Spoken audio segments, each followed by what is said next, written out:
नमस्कार दोस्तों, अध्यापक सीधी भर्ती परीक्षा रीट मेंस के लिए हम देख रहे थे एनसीईआरटी, आरबीएसई और हिंदी ग्रंथ अकादमी का संपूर्ण निचोड़। दोस्तों, आज हमारी जो राजस्थान भूगोल की क्लास रहेगी वो रहेगी राजस्थान के ऊर्जा संसाधनों की। दोस्तों, यहां पर सबसे पहले जो बात होती है मैं क्लियर कह देता हूं कि इस टॉपिक में ना कोई समझाने वाली बात है।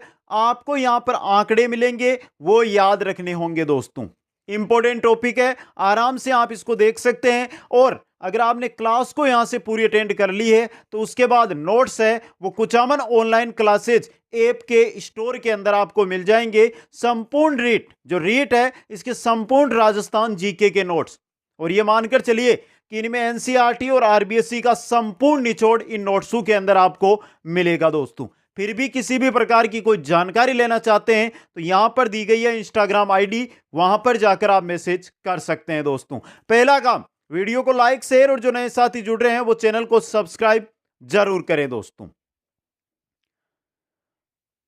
तो मित्रों, आज हम देखने वाले हैं राजस्थान के अंदर ऊर्जा संसाधन। चलिए मित्रों, राजस्थान निर्माण के समय यहां पर 15 छोटे विद्युत ग्रह थे। दोस्तों, ये नॉर्मल सी जानकारी है।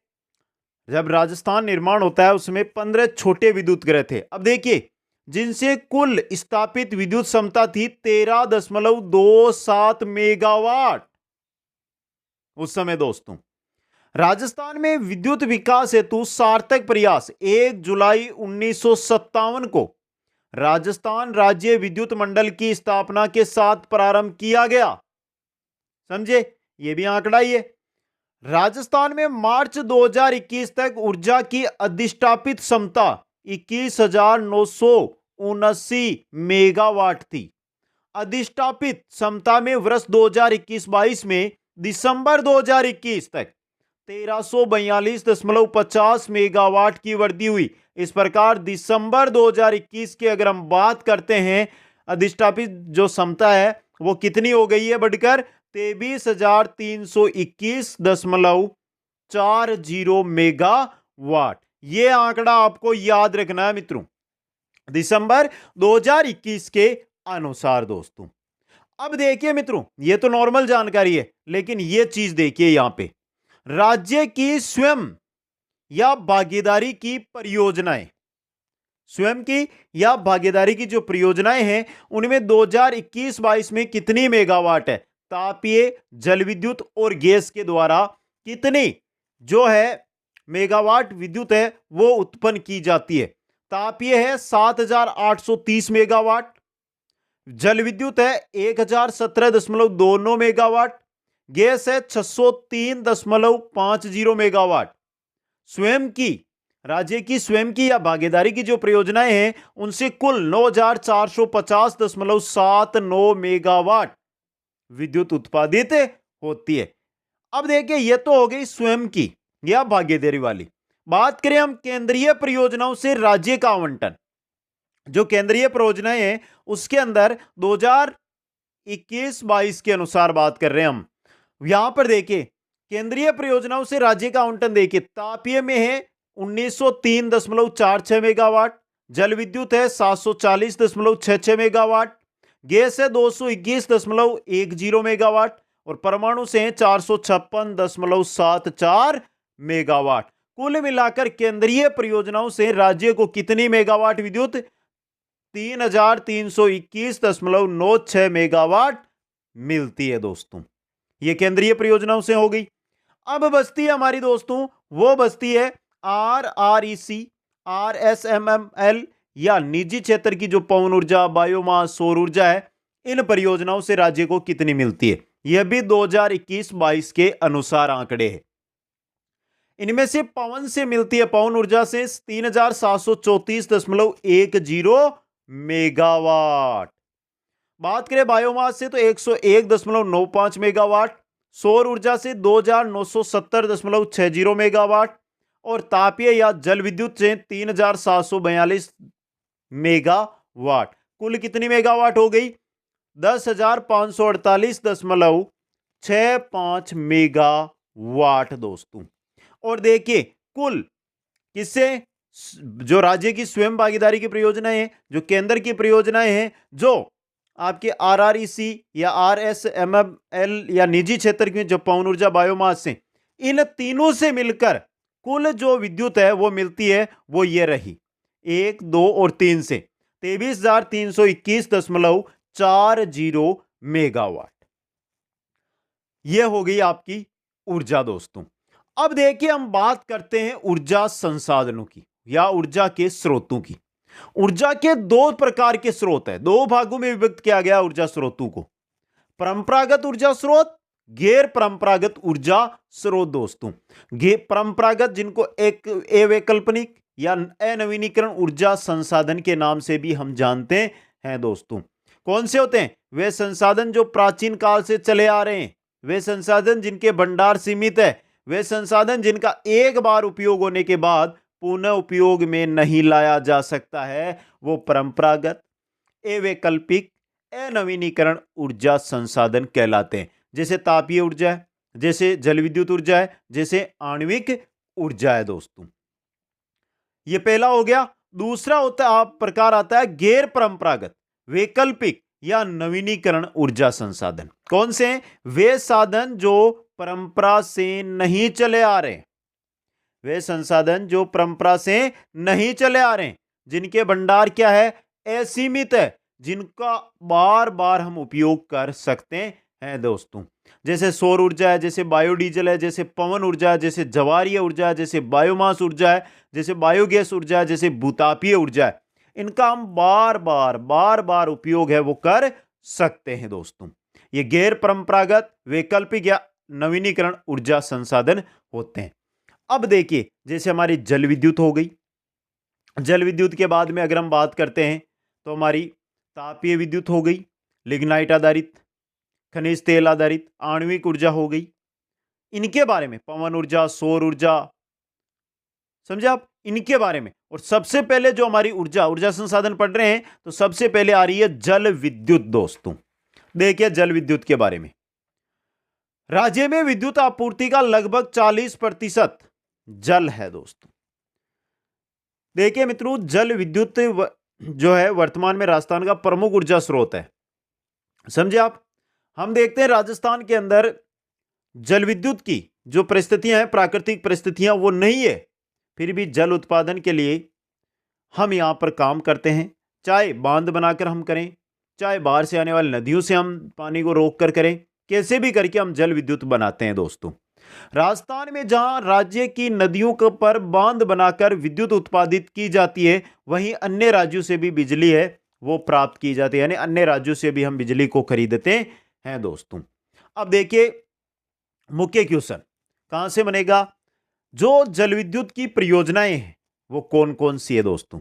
तो सबसे पहले देखिए आप राज्य की प्रमुख जल विद्युत परियोजनाएं, फिर हम केंद्र की जो परियोजनाएं हैं, जिनमें केंद्र की परियोजना है जिसमें राज्य का अंश है, उनके बारे में देखेंगे। पहले जो राज्य की प्रमुख जल विद्युत परियोजनाएं उनके बारे में, जिनमें एक नंबर पे आती है बाकड़ा नागल प्रोजेक्ट, जिसमें राज्य का अंश है 15.2%।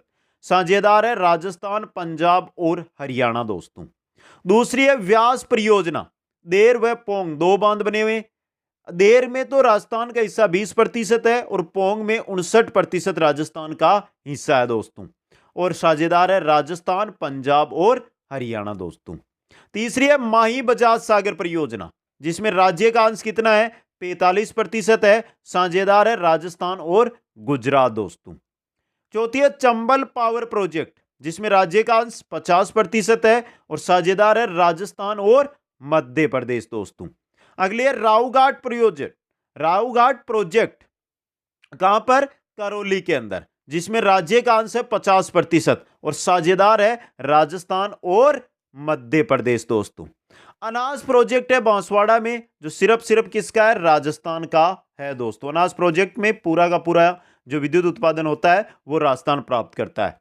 जाखम लघु पन बिजली घर प्रतापगढ़ में है और इससे भी 100% है जो राजस्थान को विद्युत प्राप्त होती है दोस्तों।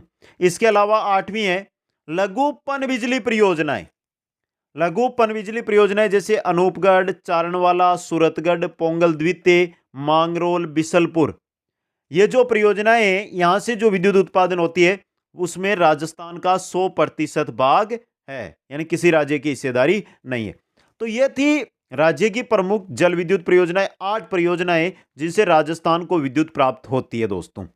अब हम बात करते हैं यहां पर केंद्रीय जल परियोजनाओं से राज्य का अंश। क्लास की स्पीड है मित्रों, क्योंकि आपको इस चीज को पढ़ना है एक बार, बाकी ये चीज आपको याद करनी है। नोट्सों के द्वारा आप याद कर सकते हैं। जो फैक्ट है ऊर्जा संसाधनों से रिलेटेड, जो फैक्ट है वही आपके सामने में लेकर आया हूं दोस्तों। केंद्रीय जल परियोजनाओं से राज्य का अंश देखते हैं। केंद्रीय जल परियोजनाओं में पहला है सलाल परियोजना, जो कहां की है, उधमपुर की दोस्तों, उधमपुर जे&के में, जिसमें राज्य का अंश है 2.95%। National hydro power corporation NHPC, N national, H से हाइड्रो, पी से पावर, सी से कॉरपोरेशन, NHPC के द्वारा चलती है ये। दूसरी है उरी परियोजना, बारामूला जे&के में, राज्य का अंश है 8.96%। यहां पर अगर 100 मेगावाट विद्युत उत्पन्न होगी ना, तो उसमें से 8.96 मेगावाट राजस्थान को मिलेगी, NHPC के द्वारा ये। चमेरा परियोजना हिमाचल में है, जिसमें राज्य का अंश 19.60 व 9.6% है, यानी 2 बांध बनाए गए हैं चमेरा परियोजना के तहत हिमाचल के अंदर, जिसमें एक में राज्य का 19.6% है, दूसरे में 9.6% है। NHPC 1 व NHPC 2 दोस्तों। टनकपुर परियोजना है उत्तराखंड, जिसमें भी राज्य का थोड़ा सा हिस्सा है, टनकपुर परियोजना उत्तराखंड वाली। दुलस्ती परियोजना है जे&के में, उसमें राज्य का अंश है 10.88%, NHPC के द्वारा दोस्तों। अगली परियोजना आती है हमारी धौलीगंगा परियोजना दोस्तों, उत्तराखंड में है, जिसमें राज्य का अंश है 9.64%। पार्वती पन विद्युत प्रोजेक्ट हिमाचल प्रदेश में है, और इसमें राज्य का अंश है 10.9% दोस्तों। नाथपा जाकरी प्रोजेक्ट, नाथपा जाकरी प्रोजेक्ट हिमाचल प्रदेश में है, और राज्य का अंश है 7.47% दोस्तों। टिहरी प्रोजेक्ट है उत्तराखंड में, जिसमें राज्य का अंश है 7.50% दोस्तों। NJPS, जिसमें राज्य का हिस्सा है 7.47%। सेवा HEP स्टेज द्वितीय में राज्य का अंश है 10.84%। काटेश्वर HEP में राज्य का अंश है 8.36%। रामपुर HEP में राज्य का अंश है 7.72%। कोलधाम HEP में राज्य का अंश है 10.72%। तो ये केंद्र सरकार है उसकी जल परियोजनाएं हैं, जिसमें राज्य का अंश आपको दिया गया है दोस्तों। आ गया समझ में आपको? यह था दोस्तों। अब देखते हैं हम गैस आधारित प्रोजेक्ट। गैस आधारित प्रोजेक्टों के बारे में हम आगे भी अध्ययन करेंगे। यह नहीं है कि सिर्फ यहीं पर हम अध्ययन कर रहे हैं, आगे जैसे हम आगे हमारी जो लिग्नाइट आधारित देखेंगे, वहां पर गैस आधारित कैसे प्रोजेक्ट है उसके बारे में अध्ययन कर लेंगे। तो गैस आधारित पावर प्रोजेक्ट राजस्थान में कौन कौन से हैं उनके बारे में देख लीजिए। कौन सा है, कहां पर है? Ramgarh gas power, Ramgarh gas power दोस्तों जैसलमेर में है, गैस आधारित है। इकाई इसके अंदर 6 बनी हुई है, समझे आप? इकाई कितनी है? 6 दोस्तों। प्रथम चरण में 2, द्वितीय चरण में 2, तृतीय चरण में 2। कुल इकाई वर्तमान में इसके अंदर 7 हो गई है। चौथे चरण में 1 इकाई, समझे? तो यहां पे देखिए, इससे 273.5 मेगावाट विद्युत का उत्पादन किया जाता है रामगढ़ गैस पावर से। दूसरी है धौलपुर गैस कंबाइंड, जो जेल के द्वारा आपूर्ति होती है, और इसके अंदर 3 इकाइयां हैं दोस्तों, 3 इकाइयां हैं इसमें, और 660 मेगावाट विद्युत का उत्पादन होता है। प्रत्येक जो 660 मेगावाट विद्युत है उसका उत्पादन यहां पर किया जाता है दोस्तों। 3 इकाइयां हैं, बाद में यहां पर 2 गैस आधारित व 1 भाप आधारित इकाई, यानी कुल मिलाकर 3 तो पहले से, फिर 2 गैस आधारित और 1 भाप आधारित, यानी कुल 6 इकाइयां यहां पर है, और 6 से सभी से 110 मेगावाट विद्युत का उत्पादन होता है दोस्तों। Keshoraipatan gas thermal power, gas thermal power कहां पर है? बूंदी के अंदर। यहां पर 3 इकाइयां हैं, और तीनों से 330 मेगावाट विद्युत, यानी 1 से 110 मेगावाट विद्युत का उत्पादन होता है दोस्तों। अगला अगला है हमारा जामर-कोटड़ा गैस थर्मल पावर, इससे 4 मेगावाट विद्युत का उत्पादन होता है। कोटा गैस से 330 मेगावाट, छबड़ा गैस से 330 मेगावाट विद्युत का उत्पादन है वो किया जाता है दोस्तों।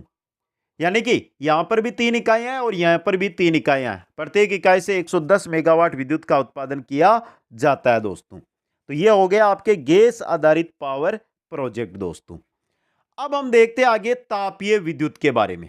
तापीय विद्युत यानी जो कोयले से प्राप्त हम करते हैं। तापीय विद्युत कौन सी? जो कोयले से प्राप्त करते हैं। कोयले द्वारा उत्पादित विद्युत को तापीय विद्युत कहा जाता है। इसके लिए उत्तम कोटि के कोयले की आवश्यकता होती है, जो राजस्थान में उपलब्ध नहीं है दोस्तों। एंथ्रेसाइट का कोयला है वो राजस्थान में नहीं मिलता है, राजस्थान में लिग्नाइट कोयला मिलता है। अगर हमें तापीय विद्युत अच्छे क्वालिटी की जो कोयले की उत्तम कोटि के कोयले की आवश्यकता होती है, तो उसको हम अन्य राज्यों से मंगवाते हैं दोस्तों, समझे। जबकि राजस्थान में लिग्नाइट कोयला निकलता है, इसलिए हम देखते हैं लिग्नाइट आधारित जो है विद्युत। राज्य में लिग्नाइट का इतना बड़ा भंडार है कि अगर इसका पूरी तरह से दोहन किया जाए तो इससे करीब 25,000 मेगावाट बिजली 25 साल तक बनाई जा सकती है। इतना बड़ा बाग राजस्थान के अंदर भंडार है जो लिग्नाइट कोयले का वर्तमान में मौजूद है। 25,000 मेगावाट 25 साल तक रेगुलर बनाई जा सकती है दोस्तों, समझ गए आप यहां पे। अब देखिए राजस्थान में कोयला आधारित जो थर्मल पावर प्रोजेक्ट है उनके बारे में, यहां से भी अच्छा क्वेश्चन आपके लिए बन सकता है। थर्मल पावर प्रोजेक्ट जो कोयला आधारित है कहां पर है ये आपको याद रखना है दोस्तों। Kota super thermal power KTPS, Kota super thermal power, Kota में 7 इकाइयां यहां पर कार्यरत है 1 से 7 तक दोस्तों, और कुल विद्युत का उत्पादन होता है 1240 मेगावाट। दूसरा है सूरतगढ़ सुपर थर्मल पावर जो श्रीगंगानगर के अंदर है, और यहां पर इकाई 1 से 6 तक 4140। देखिए यहां पे थोड़ा सा ध्यान से देख लेना मित्रों, जो सूरतगढ़ सुपर थर्मल पावर है ना, यहां पर 1 से 6 इकाई जो 4 चरणों में स्थापित की गई, उनसे तो 1500 मेगावाट विद्युत का उत्पादन होता है, 1500 मेगावाट। लेकिन सुपर क्रिटिकल के तहत पंचम व सिस्टम चरण में 4 इकाइयां और स्थापित है, 10 इकाइयां। जो बाकी की है 4 इकाइयां, उन सभी से 660 मेगावाट इंटू 4, कुल मिलाकर 4140 megawatt Suratgarh super thermal power व सुपर क्रिटिकल जो स्टेशन है वहां से विद्युत प्राप्त की जाती है। गिरल थर्मल पावर है बाड़मेर में, जिससे 250 मेगावाट विद्युत का उत्पादन होता है 2 यूनिट से दोस्तों यहां पर।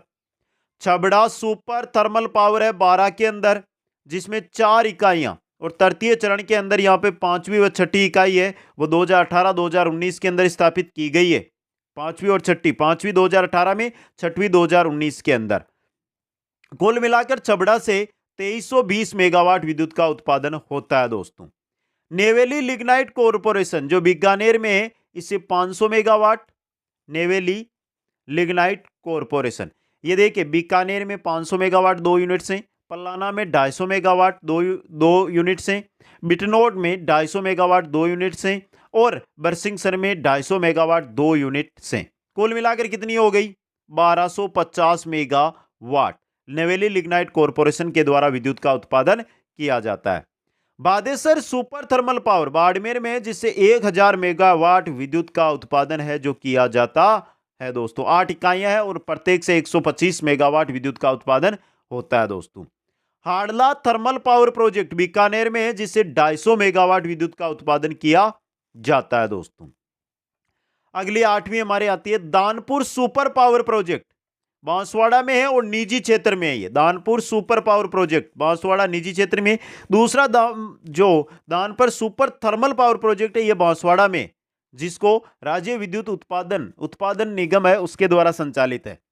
जो निजी क्षेत्र में इससे 1320 मेगावाट है, जबकि राज्य विद्युत उत्पादन निगम के अंतर्गत है उससे भी 1320 मेगावाट विद्युत का उत्पादन किया जाता है दोस्तों। झालावाड़ सुपर थर्मल पावर, जिससे कितना 1200 मेगावाट विद्युत का उत्पादन होता है। Jalipa Kapurdi super thermal power है बाड़मेर के अंदर, इससे कितना होता है 1080 मेगावाट विद्युत का उत्पादन 2 इकाइयों से होता है। अगली अगली हमारी आती है दोस्तों, वो है आपकी Kalisindh super thermal power. Kalisindh super thermal power Jhalawar के अंदर है दोस्तों, और इससे 1200 मेगावाट विद्युत का उत्पादन किया जाता है दोस्तों।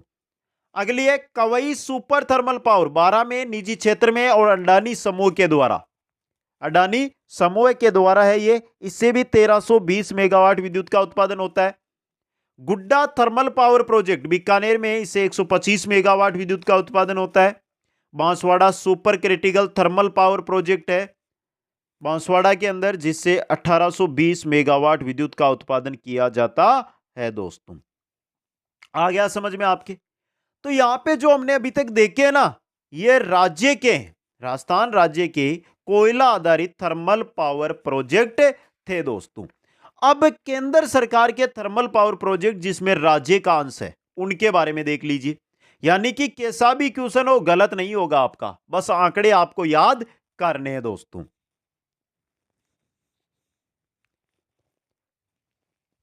चलिए, केंद्रीय थर्मल प्रोजेक्ट में से राज्य का हिस्सा Singrauli thermal power project Uttar Pradesh में है, एनटीपीसी के द्वारा संचालित है। ये राज्य का हिस्सा है 15% और 300 मेगावाट राज्य को इससे विद्युत मिलती है। कुल 2000 मेगावाट क्षमता है इसकी।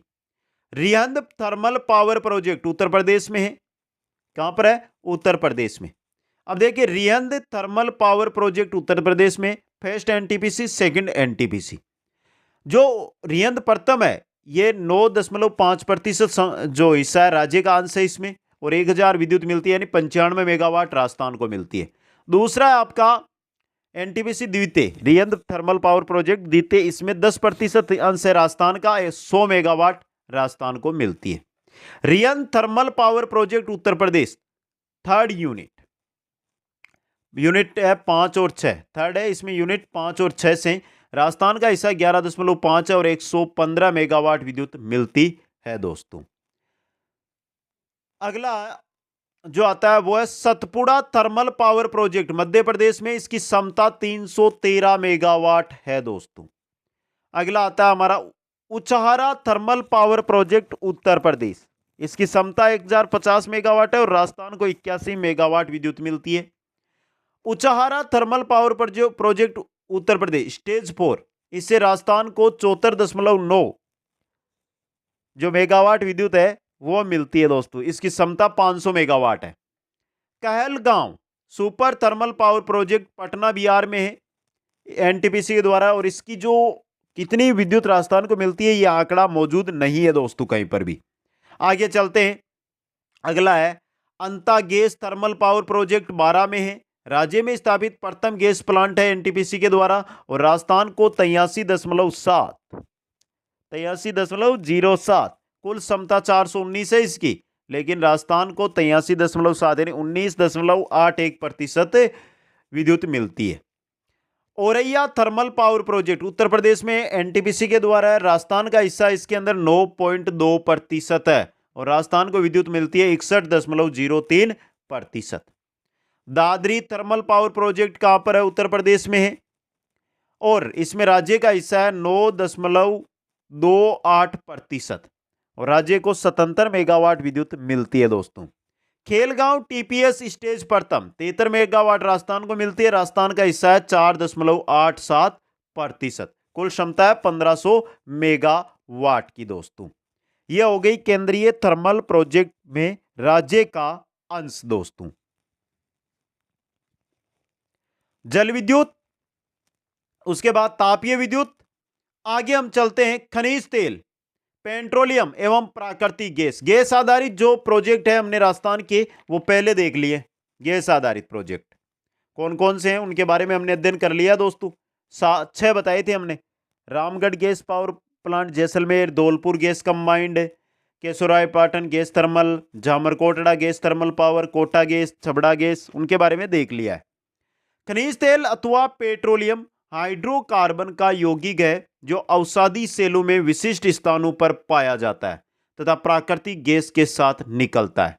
राजस्थान में भूगर्भित एवं चुंबकीय सर्वेक्षण से यह तथ्य स्पष्ट हुए कि पश्चिमी राजस्थान राजस्थान क्षेत्र में खनिज तेल व गैस के भंडार हो सकते हैं और उसी वजह से ये थर्मल पावर है जो लगाए गए हैं, पावर प्रोजेक्ट लगाए गए 6, जिनके बारे में हमने अध्ययन कर लिया दोस्तों।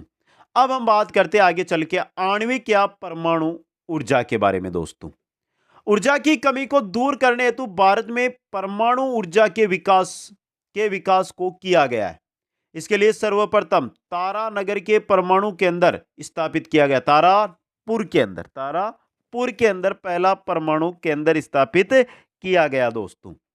और दूसरा केंद्र राजस्थान परमाणु शक्ति परियोजना के रूप में प्रारंभ किया गया। अब देखिए, राजस्थान परमाणु बिजली घर या राजस्थान परमाणु शक्ति परियोजना है क्या, इसके बारे में देखिए मित्रों।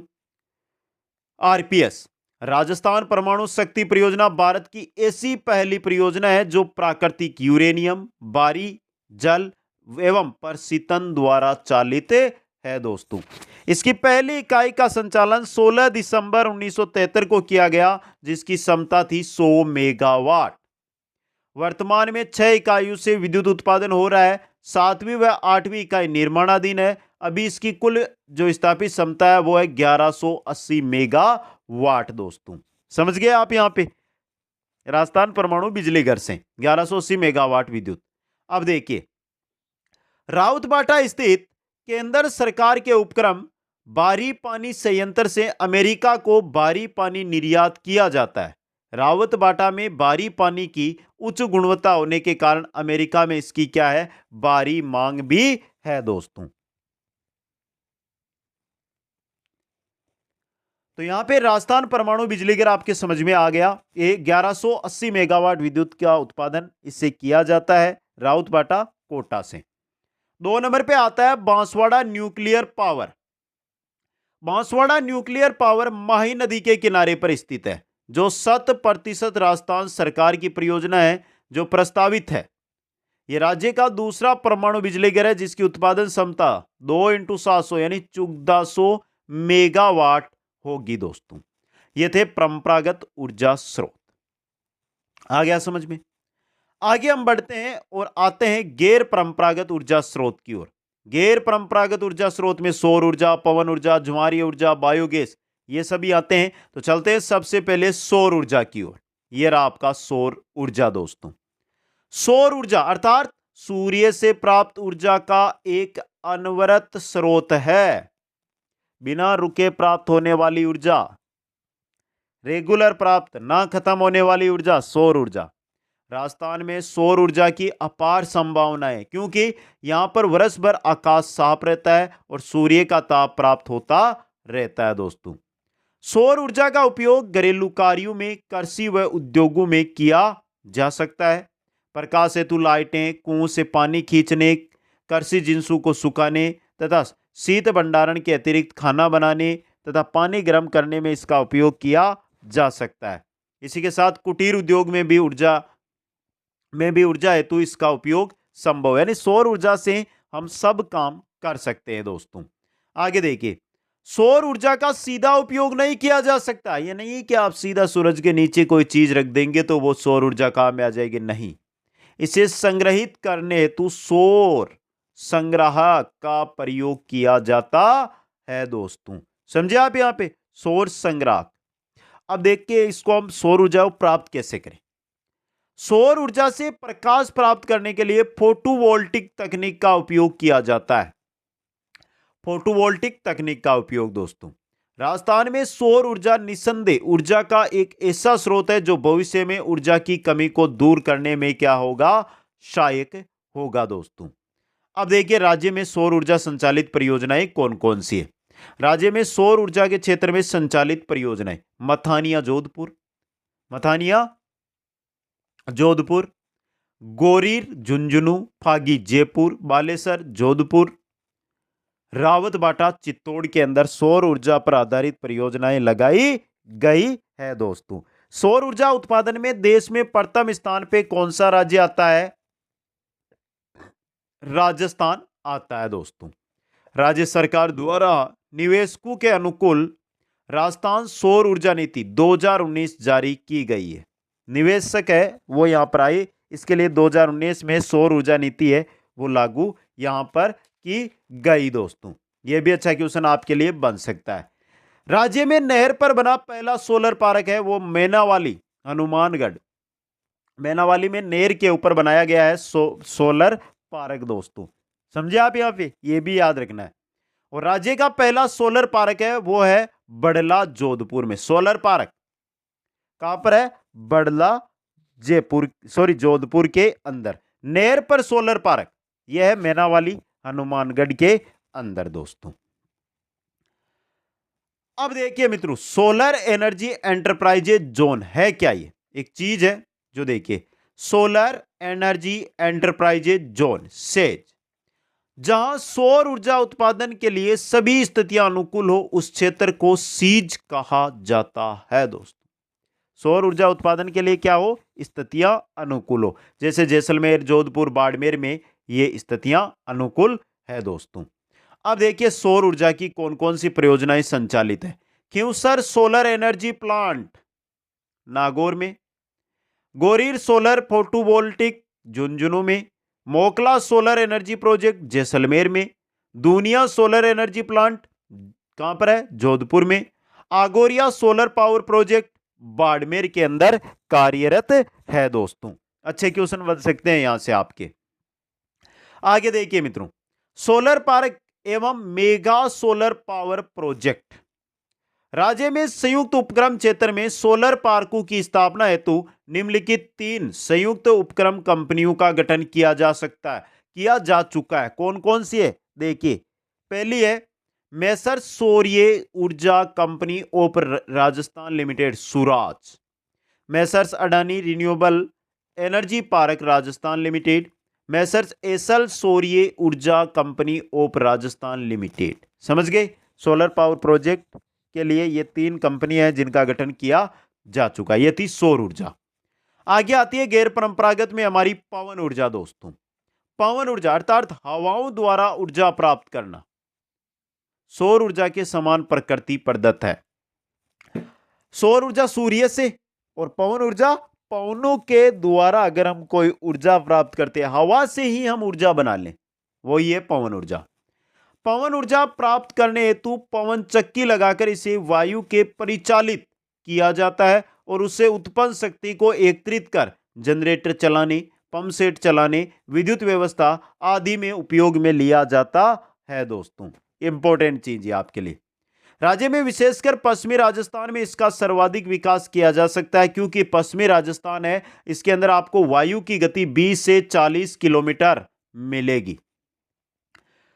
सबसे बड़ी बात, 15 किलोमीटर से अगर कम वेग की हवा है तो इसको प्राप्त नहीं किया जा सकता है। क्यों? वो आगे देखेंगे हम दोस्तों। आगे देखिए, राज्य का पवन ऊर्जा क्षेत्र में क्रमशः तमिलनाडु, कर्नाटक, महाराष्ट्र के बाद चौथा स्थान है। पवन ऊर्जा क्षेत्र में राजस्थान चौथे स्थान पर आता है दोस्तों। अच्छा क्वेश्चन बन सकता है ये भी एग्जाम में। अब देखिए यहां पे विश्व में सर्वाधिक जर्मनी, यूएसए, स्पेन, भारत में पवन ऊर्जा का उत्पादन किया जा रहा है। जर्मनी, यूएसए, स्पेन और भारत। समझ गए? यहां पे पवन ऊर्जा द्वारा प्राप्त पवन द्वारा ऊर्जा प्राप्त करने के लिए उस क्षेत्र में 15 किलोमीटर प्रति घंटा का न्यूनतम वेग पवन का होना आवश्यक है दोस्तों। समझे? यहां पे आप राज्य में मार्च 2000 में पवन ऊर्जा विद्युत उत्पादन नीति की क्या की गई? घोषणा। पवन ऊर्जा विद्युत नीति की घोषणा कब की गई? मार्च 2000 के अंदर दोस्तों। इस नीति के तहत सार्वजनिक एवं निजी क्षेत्र में पवन ऊर्जा की योजनाएं कौन कौन सी है? नीचे दी गई है दोस्तों। एक एक के बारे में हम यहां पर अध्ययन करते हैं। पहली देखिए, सार्वजनिक क्षेत्र में जैसलमेर में 2 मेगावाट की पहली पवन ऊर्जा परियोजना अगस्त 1999 में राजस्थान स्टेट पावर कॉरपोरेशन ने क्या की? प्रारंभ की दोस्तों। समझ गए? यहां पे चित्तौड़गढ़ जिले में देवगढ़ गांव में जून 2000 में 2.25 मेगावाट पवन ऊर्जा परियोजना प्रारंभ की गई। जोधपुर जिले के फड़ौदी में 2.10 मेगावाट की पवन ऊर्जा परियोजना का प्रारंभ मार्च 2001 में किया गया। जैसलमेर के बड़ा बाग में 4.9 मेगावाट का पवन ऊर्जा संयंत्र लगाया गया। जोधपुर के मतानिया में 140 मेगावाट क्षमता की एकीकृत और चक्रीय परियोजना स्थापित की गई दोस्तों। यहां पर पवन ऊर्जा के लिए क्षेत्र स्थापित किए गए, जो सार्वजनिक क्षेत्र के हैं, ये सरकारी क्षेत्र के अंतर्गत ये स्थापित किए गए हैं दोस्तों। अब यहां पर हम बात कर लेते हैं निजी क्षेत्र के अंतर्गत। निजी क्षेत्र की अगर हम बात करूं तो राजस्थान के अंदर पवन ऊर्जा के लिए गेल कॉलोनी इंडस्ट्रीज लिमिटेड इंदौर ने तथा विशाल ग्रुप अहमदाबाद द्वारा पवन ऊर्जा संयंत्र लगाकर विद्युत का उत्पादन किया जा रहा है दोस्तों। अगला गैर परंपरागत ऊर्जा स्रोत आता है बायोगैस दोस्तों। यह भी इंपॉर्टेंट चीज है आपके लिए। देखिए बायोगैस के बारे में हम पढ़ते हैं। केंद्र सरकार ने बढ़ती ऊर्जा की कमी को पूरा करने के लिए गैर परंपरागत ऊर्जा स्रोत के उद्देश्य से 1981-82 में राष्ट्रीय बायोगैस विकास जो योजना है इसको शुरू किया दोस्तों। बायोगैस संयंत्र में पशुओं के गोबर को काम में लिया जाता है। अब देखिए बायोगैस का रासायनिक संगठन क्या होता है। बायोगैस के रासायनिक संगठन में 65% methane, 30% carbon dioxide, 2% hydrogen, 1.1% hydrogen sulphide, nitrogen होती है एवं 1.1 में हाइड्रोजन सल्फाइड व नाइट्रोजन, 0.9% में ऑक्सीजन व 0.8% में कार्बन मोनोऑक्साइड होती है दोस्तों। समझ गए। मीथेन अत्यंत ज्वलनशील गैस होती है, जो इसमें कितनी है 65% पाई जाती है दोस्तों। आ गया समझ में। मीथेन ज्वलनशील गैस होती है ये। आगे देखिए मित्रों, बायोगैस संयंत्रों के दो प्रकार के मॉडल है, खाद्य एवं ग्रामोद्योग बोर्ड का मॉडल, जनता मॉडल अथवा दीनबंधु मॉडल। ये दो मॉडल है जो काम करते हैं दोस्तों। और एक बायोगैस संयंत्र पर सरकार 60% तक अनुदान भी देती है। अगर आप बायोगैस का संयंत्र लगा रहे हैं तो सरकार की तरफ से 60% अनुदान आपको दिया जाएगा दोस्तों। अच्छा क्वेश्चन बन सकता है ये भी आपके लिए। अब देखिए बायोमास ऊर्जा कैसे बनाते हैं। विभिन्न प्रकार के कचरे जैसे सरसों की भूसी, चावल की भूसी, गन्ने के कचरे का आधारित विद्युत उत्पादन परियोजना स्थापित करने के लिए एक नीति वर्ष 2004 में घोषित की गई दोस्तों। देखिए चावल की भूसी, सरसों की खल, कपास, गन्ना, गेहूं आदि की डंडल का प्रयोग कर तथा शहरी कचरा के द्वारा भी विद्युत ऊर्जा उत्पादन कहलाता है दोस्तों। बायोमास उत्पादन कहलाता, विद्युत उत्पादन करना ही बायोमास कहलाता है। जो भी कचरा हमारे पास है अगर उससे हम विद्युत बना रहे हैं तो क्या है ये हमारा बायोमास ऊर्जा है दोस्तों। राजस्थान में बायोमास के महत्वपूर्ण स्रोत सरसों की भूसी एवं विलायती बबूल यानी जूली फ्लोरा से संचालित है दोस्तों। बायोगैस में मुख्यतः मीथेन 65%, कार्बन डाइऑक्साइड 30% होती है दोस्तों। दूसरी बात, राज्य में बायोगैस आधारित सर्वाधिक संयंत्र कहां पर लगे हुए हैं? उदयपुर में स्थित है। अब देखिए और कहां कहां पर बायोमास संयंत्रों की संभावना है। जहां पर संभावना है ना वही है पदमपुर श्रीगंगानगर, कैथोली उनियारा टोंक, रंगपुर कोटा, कोटपुतली जयपुर, चंदेरिया चित्तौड़गढ़, पचार बारा, सांगरिया हनुमानगढ़, रामपुर सिरोही, चांदली देवली टोंक, सांचौर जालोर, मेड़ता नागौर। यहां पर बायोमास की संभावना अधिक है दोस्तों। आ गया समझ में। अब देखिए राजस्थान के प्रमुख बायोमास संयंत्र कौन कौन से। पदमपुरा बायोमास संयंत्र श्रीगंगानगर में है, जो राजस्थान का पहला बायोमास संयंत्र स्थापित किया गया था। खेड़ली बायोमास संयंत्र अलवर में है। देवली बायोमास संयंत्र टोंक में है। बालोतरा बायोमास संयंत्र कहां पर है? बाड़मेर के अंदर है, जो शहरी कचरा पर आधारित है। अजमेर बायोमास संयंत्र अजमेर में है, जो विलायती बबूल पर आधारित है। रंगपुर बायोमास संयंत्र कोटा में है, जो शहरी कचरा पर आधारित है। यह बायोमास संयंत्र है जो राजस्थान के अंदर वर्तमान में कार्यरत है दोस्तों। और यह होती है आपकी ऊर्जा संसाधन। अब बचती है जो ऊर्जा है, इसको लेकर राजस्थान की ऊर्जा नीतियां पहली आती है राजस्थान सौर ऊर्जा नीति 2014 दोस्तों। राजस्थान ऊर्जा नीति 2014 सौर ऊर्जा नीति 8 अक्टूबर 2014 को जारी की गई। राजस्थान सौर ऊर्जा नीति 2014 8 अक्टूबर 2014 को जारी की गई। इस नीति का मुख्य उद्देश्य सौर ऊर्जा में निवेश के लिए अनुकूल माहौल बनाना, वह ग्रामीण एवं दूरस्थ क्षेत्र जहां पर वर्तमान विद्युत आपूर्ति नहीं है वहां पर विद्युत आपूर्ति सुनिश्चित करना। किसके द्वारा? राजस्थान सौर ऊर्जा नीति के द्वारा दोस्तों। समझे यहां पे आप। इसके पहले आई थी राजस्थान सौर ऊर्जा नीति 2011। राजस्थान में सौर ऊर्जा उत्पादन को बढ़ावा देने के उद्देश्य से 19 अप्रैल 2011 को राज्य की पहली सौर ऊर्जा नीति लागू की गई थी। तब राजस्थान सौर ऊर्जा नीति मंजूर करने वाला देश का पहला राज्य बन गया था दोस्तों। राजस्थान सौर ऊर्जा नीति 2011 पहला राज्य बना था सौर ऊर्जा नीति लागू करने वाला दोस्तों। बात करते हैं पवन ऊर्जा की। नई पवन ऊर्जा नीति 2012 दोस्तों। 18 जुलाई 2012 को राज्य सरकार ने नई पवन ऊर्जा नीति policy of promoting generation of electricity from wind 2022 जारी की है दोस्तों। 17 जून 2014 को इसमें संशोधन किया गया। इसमें राज्य में पवन ऊर्जा के क्षेत्र में प्रतिवर्ष 400 मेगावाट के संयंत्र स्थापित होंगे। 42,500 करोड़ रुपए का निवेश हो सकेगा दोस्तों।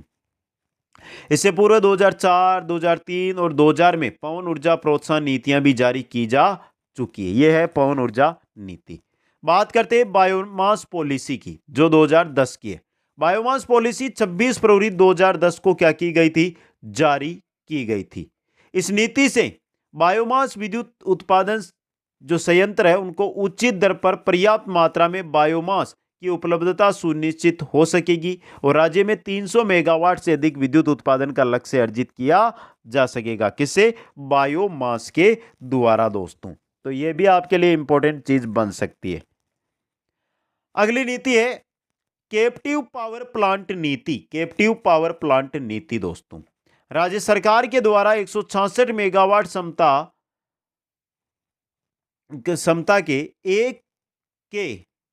क्षमता के नए कैपेटिव प्लांट निजी क्षेत्र में स्थापित करने हेतु संशोधित कैपेटिव पावर प्लांट नीति 15 जुलाई 1999 को जारी की गई थी दोस्तों।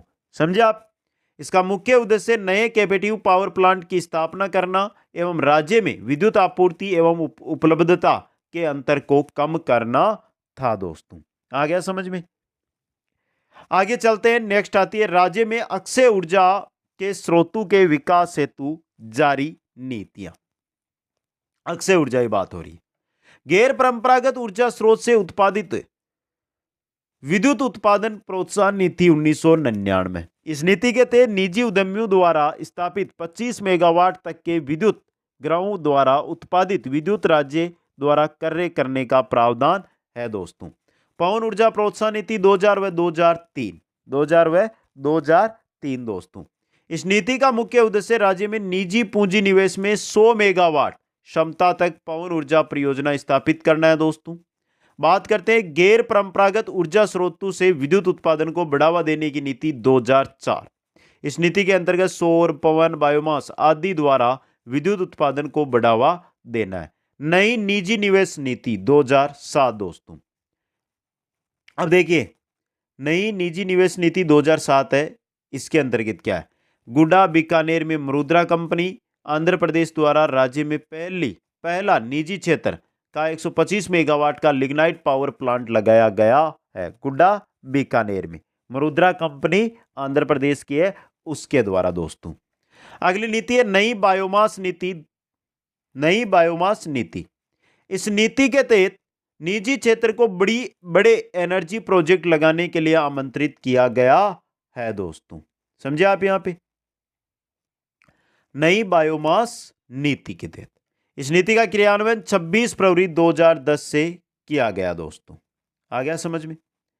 अगली नीति है नई सौर ऊर्जा नीति। इस नीति का क्रियान्वयन 18 दिसंबर 2019 को किया गया। इस नीति में सरकार 2024-25 तक प्रदेश में 30,000 मेगावाट क्षमता तक सौर ऊर्जा सर्जित करने का लक्ष्य रखा गया है दोस्तों। अगली ऊर्जा नीति है नई पवन और हाइब्रिड ऊर्जा नीति। इस नीति का क्रियान्वयन 18 दिसंबर 2019 को किया गया। इस नीति का उद्देश्य राज्य को पवन ऊर्जा के मामले में अग्रणी राज्य बनाना है। राजस्थान राज्य पवन ऊर्जा उत्पादन की संभावित क्षमता को देखते हुए इस नीति में राज्य में वर्ष 2024-25 तक 4000 मेगावाट पवन ऊर्जा क्षमता सर्जित करने का लक्ष्य रखा गया है दोस्तों। यह था आपका राजस्थान के ऊर्जा संसाधन, राजस्थान में ऊर्जा से जुड़ी हुई नीतियां दोस्तों। एक बार में ये टॉपिक शायद ही आपको समझ में आए। एक बार क्लास आपने देख ली है तो आप नोट्स है उनको पढ़ लेना, जो आंकड़े हैं वो याद कर लेना, कौन सा जो प्रोजेक्ट है कहां पर काम कर रहा है, कौन सी जल विद्युत कहां पर काम कर रही है, कौन सा थर्मल पावर कहां पर है, ये भी आपको याद रखना है। क्लास कैसी लगी आपको कमेंट करके बताइए। वीडियो को लाइक, शेयर और जो नए साथी जुड़ रहे हैं वो चैनल को जरूर सब्सक्राइब करें। आप सभी को बहुत बहुत धन्यवाद। जय हिंद, जय भारत।